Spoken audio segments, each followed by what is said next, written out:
జై తెలంగాణ, జై బీసీ, జై పూలే. అందరికీ నమస్కారం. తెలంగాణ జాగృతి ఆధ్వర్యంలో గత 2.5 సంవత్సరాల క్రితం నుంచి మొదలుపెట్టి మరి అసెంబ్లీలో పూలే గారి విగ్రహం ఉండాలని మేము డిమాండ్ చేయడం జరిగింది. ఆనాడు అనేక మంది అనేకమైనటువంటి మాటలని మమ్మల్ని విమర్శించారు. కానీ ఇవాళ మేము చేసినటువంటి వరుస పోరాటాలతోని దిగి వచ్చినటువంటి ప్రభుత్వం మరి పూలే గారి విగ్రహాన్ని ట్యాంక్ బండ్ మీద పెట్టడానికి వారు ప్రయత్నాలు ప్రారంభించినారు. కానీ ఇది పాక్షిక విజయం మాత్రమే. ఇక్కడ పెట్టడం అనేటటువంటిది వారి గౌరవానికి సంపూర్ణంగా మంచిదని నేను అనుకోవడం లేదు. ట్యాంక్ బండ్ మీద ఉండడంతో పాటు అసెంబ్లీలో పూలే గారి విగ్రహం ఉండాల్సిందే అనేది తెలంగాణ జాగృతి బలంగా నమ్ముతూ ఉన్నది. మరి ఇవాళ కాంగ్రెస్ ప్రభుత్వం పెట్టకపోతే రేపు పొద్దున జాగృతి ప్రభుత్వం ఏర్పడ్డప్పుడైనా పూలే గారి విగ్రహాన్ని అసెంబ్లీలో ఖచ్చితంగా పెడతామని తెలియజేస్తూ ఉన్నాం. మరి ఇక్కడ ఇవాళ మేము సైట్ విజిట్ చేయడం జరిగింది. ఇక్కడ ఉన్నటువంటి ఎవరైతే ఈ పనులు చేస్తూ ఉన్నారో వాళ్ళు చెప్తా ఉన్నారు, ఇంతవరకు విగ్రహానికి సంబంధించి కూడా ఒక విగ్రహం ఉంటుందా లేకపోతే అమ్మ సావిత్రిబాయి గారితో కలిసి విగ్రహం ఉంటుందా అనేటటువంటి క్లారిటీ ప్రభుత్వం ఇవ్వడం లేదు. అదేవిధంగా మేము కోరుతూ ఉన్నాం, ఎప్పుడంటే అప్పుడు ప్రజలు వచ్చి వారికి నివాళులు అర్పించుకునే విధంగా, వారి నుండి స్ఫూర్తి పొందే విధంగా ఏర్పాట్లు ఉండాలి. అందరికీ ఎప్పుడు ఓపెన్గా ఉండాలి. ఈ విగ్రహం క్లోజ్ చేసి పెట్టొద్దు.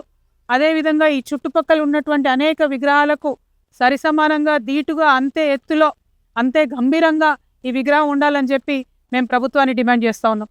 విగ్రహాలు ఒకటే కాదు, బీసీల రిజర్వేషన్ పట్ల కూడా మరి ప్రభుత్వం చిత్తశుద్ధితో లేదనే విషయం మొన్న జరిగినటువంటి మున్సిపల్ ఎన్నికల్లో మనందరం కూడా చూడడం జరిగింది.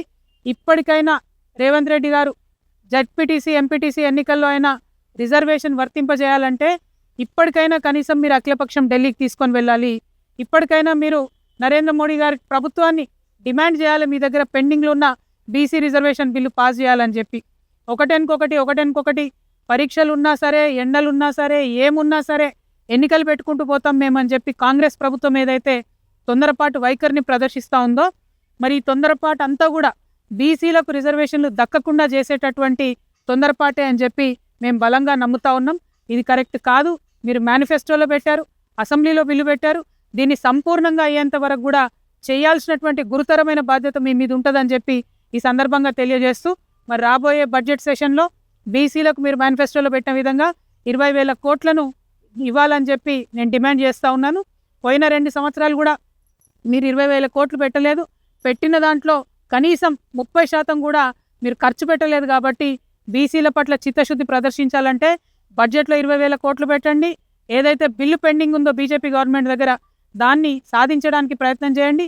అసెంబ్లీలో పూలే బొమ్మను పెట్టడానికి కూడా ప్రయత్నం చేయాలని చెప్పి డిమాండ్ చేస్తూ, మరి చివరిగా తెలంగాణ తల్లి విగ్రహాలను పెట్టడానికి రాష్ట్రమంతా మీరు జీవోలు ఇచ్చిరు.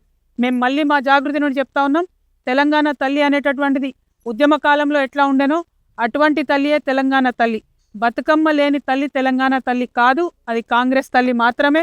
మీరు ఎన్ని విగ్రహాలు పెట్టుకున్నా, మీ అధికార దర్పం ప్రదర్శించి ఎన్ని జీవోలు ఇచ్చినా ప్రజల హృదయాల్లో మాత్రం ఆ బొమ్మకు అమ్మ స్థానం లభించదని చెప్పి తెలియజేస్తూ, బీసీల పట్ల మీ చిత్తశుద్ధిని ప్రదర్శించుకోవాలని ముఖ్యమంత్రి గారిని డిమాండ్ చేస్తా ఉన్నాను. Thank you. జై తెలంగాణ, జై జాగృతి, జై పూలే. ఎన్నికల్లో 60-60% చైర్మన్ ఇచ్చాము. బీసీలు చాలా మంది గెలిపించుకున్నాం అన్నటువంటి ఆలోచన వాళ్ళు చెప్తున్నారు. అంటే ఒక్కటండి, ఒక కార్పొరేషన్స్ ఏవైతే మన రాష్ట్రంలో ఉంటాయో దాదాపు 74 కార్పొరేషన్లు ఈపాటికే ప్రభుత్వం ఇచ్చి ఉన్నది. అందులో అగ్రకులానికి సంబంధించిన ఒకే ఒక కులానికి మరి ప్రభుత్వం కట్టబెట్టడం జరిగింది.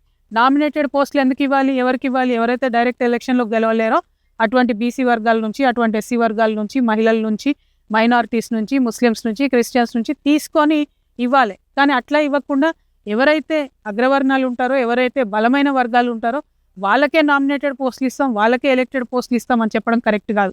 ఇవాళ బీసీలలో జాగృతి లాంటి సంస్థలు, ఆర్ కృష్ణయ్య గారు లాంటి పెద్దలు చేసినటువంటి పోరాట ఫలితంగా బీసీలలో చైతన్యం వచ్చింది. కాబట్టే మొన్న ఎన్నికల్లో ఆ రిజల్ట్ వచ్చింది.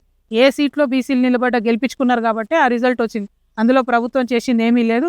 ప్రభుత్వం ఏదైతే పెడతామని చెప్పినటువంటి బిల్లు ఏదైతే ఎలక్షన్ల కోసమే కాదు నేను మాట్లాడేది, ఖచ్చితంగా విద్యలో, ఉద్యోగాలలో కూడా పిల్లలకు ఉపయోగపడుతుంది. కాబట్టి ఆ ప్రయత్నం చేయాలని చెప్పి ప్రభుత్వాన్ని నేను డిమాండ్ చేస్తూ ఉన్నాను. Thank you. Professor Jayashankar sir దగ్గర కూడా లేదు. Tank Bund. మేము తెలంగాణ జాగృతి నుండి ప్రొఫెసర్ జయశంకర్ గారి విగ్రహాన్ని ఇవ్వాలని గత బీఆర్ఎస్ ప్రభుత్వంలో కూడా అర్జీలు పెట్టి ఉన్నాము. ఈ ప్రభుత్వానికి కూడా పూలే గారి జయంతి తర్వాత అర్జీ పెడతాం. ఎందుకంటే August 6th జయశంకర్ సార్ మా బర్త్డే కాబట్టి ఆ లోపల ఇచ్చేటట్టుగా పెడతాము. మేము తెలంగాణ జాగృతి యాజ్ ఎ ఆర్గనైజేషన్ మేము టేక్ కేర్ చేస్తాము. వారు ఏదైనా ప్లేస్ మాకు అలొకేట్ చేస్తే సంపూర్ణంగా ఖర్చు ప్రభుత్వానికి లేకుండా మన తెలంగాణ ఆత్మగౌరవానికి ప్రతీక అయినటువంటి జయశంకర్ సార్ని నిలబెట్టుకోవడానికి మేము ముందడుగేస్తాం. ప్రభుత్వానికి పూలే జయంతి తర్వాత అప్లికేషన్ పెట్టి నిధులు విడుదల చేసింది కదా రాష్ట్ర ప్రభుత్వం తెలంగాణ. గతంలో బీఆర్ఎస్ ఒక స్టేట్మెంట్ చేసింది, సెక్రటరియట్ ఎదురుగా ఉన్నటువంటి రాజీవ్ గాంధీ విగ్రహాన్ని తీసేస్తాం, సెక్రటరియట్ లోపల ఉన్నటువంటి విగ్రహాన్ని కూడా తీసి తరలిస్తాం, ఒరిజినల్ తెలంగాణ తరలి. మరి ఇప్పుడు రాష్ట్ర వ్యాప్తంగా పెడతారు నిధులు విడుదల. మీరు ఏంటి మీ స్టేట్మెంట్? నేనేమంటున్నా, ఇవాళ అధికారం ఉంది కాబట్టి ప్రతి చోట పెడతాం, ప్రతి కలెక్టరేట్లో పెడతాం అంటున్నారు కదా. అట్లా బలవంతంగా ప్రజల మీద ఒక ప్రతీకను రుద్దినటువంటి ఏ ప్రభుత్వాలు కూడా బాగుపడలేదు. వినాశకాలే విపరీత బుద్ధి అంటారు. కాబట్టి ఆ ప్రయత్నం కాంగ్రెస్ ప్రభుత్వం చేస్తుందని నేను అనుకుంటున్నా. అట్లా చేయకుండా ప్రజలకు నచ్చినటువంటి విగ్రహాలను పెడితే ప్రజలు హర్షిస్తారు. అంటే మున్సిపల్ ఎన్నికల్లో గొడవలు జరిగాయి, కేతనపల్లిలో సుమన్ అరెస్ట్, ఇట్లాంటి అంశాలు ఎట్లా చూస్తారు? అంటే ప్రజలు హంగ్ తీర్పు ఇచ్చారండి. ప్రజలు సంపూర్ణంగా ప్రజల విశ్వాసాన్ని ఏ పార్టీ కూడా చురగొనలేకపోయింది. బీఆర్ఎస్ పార్టీ ప్రతిపక్షంగా విఫలమైంది కాబట్టి ఏ ఒక్క హామీ కూడా నెరవేర్చకుండా కాంగ్రెస్ పార్టీకి ఇలా బెటర్ రిజల్ట్ వచ్చింది. అదే బీఆర్ఎస్ పార్టీ అడుగడుగున నిలదీసి ఉంటే ప్రజలకు కొంచెం కాన్ఫిడెన్స్ వచ్చేది. అట్లా కాకుండా మిక్స్డ్ రిజల్ట్ రావడానికి బీజేపీ కానీ బీఆర్ఎస్ కానీ ప్రతిపక్షాలుగా విఫలమైనవి.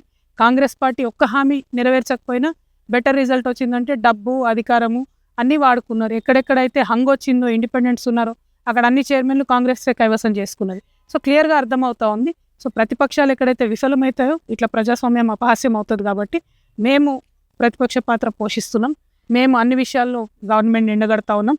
బడ్జెట్ రాబోతా ఉంది కాబట్టి అన్ని విషయాల్లో కూడా ప్రభుత్వాన్ని అడుగుతారు. ఉండబోతుంది. Thank you. జై తెలంగాణ.